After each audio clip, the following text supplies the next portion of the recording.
a new documentary celebrating the markets of London and the entrepreneurial women that operate within them. Trading, chattering, flattering and, most importantly, earning has been released. Well, Women of the Market was created as part of a Netflix documentary talent fund, which selected and funded 10 documentaries out of thousands of applications, aiming to support emerging filmmakers from across the UK. Well, Hebe spoke to the director of the film.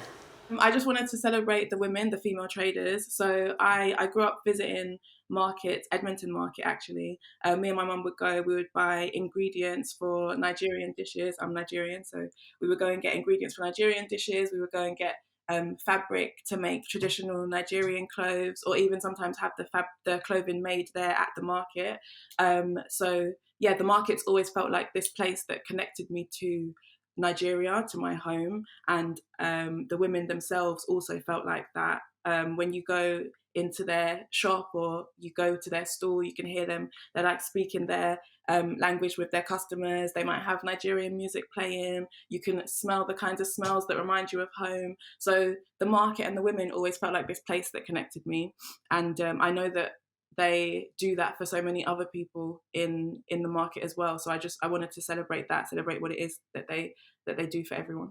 How did you go about finding the people to include in the documentary? Was it people you already knew from growing up in London, or you just went out and kind of found people that looked interesting to you? Yeah, finding people to take part was an interesting process. I think because we're dealing with these women. They're extremely humble, they're very hardworking, they're there from morning to night, they do their job, they keep their head down. So they're not the kind of people that might jump at the chance to be in front of the camera. So trying to find people to take part was quite interesting. It was a process. We had to speak to the women a few times. We had to go back a few times actually, and just explain to them that we wanted to celebrate them and explain what the documentary was about, what it was that we wanted to show. And for a few of them, just because they are so humble, it didn't click at first as to why we would even want to celebrate them.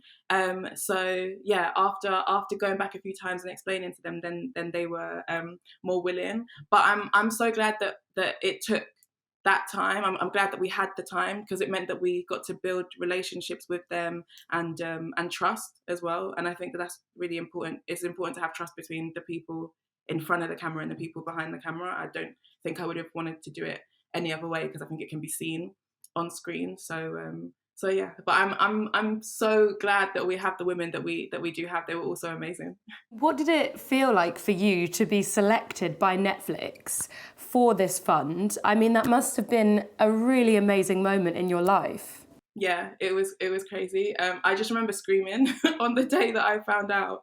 I was with my mum actually, and she was in the middle of a work call, and I just went downstairs and I was just screaming that I got it. And we definitely interrupted her work meeting with some screams. So sorry to all her colleagues' eardrums, but yeah, it was an amazing feeling. It's you're pitching for so long, and you're working towards it for such a long time, trying to convince Netflix that this is a story worth telling, and that this is the right place to tell the story, and why the women should be celebrated. And then you finally get the go ahead to make the film, and it's like, oh my gosh, now I have to actually make the film. But it was such an amazing experience.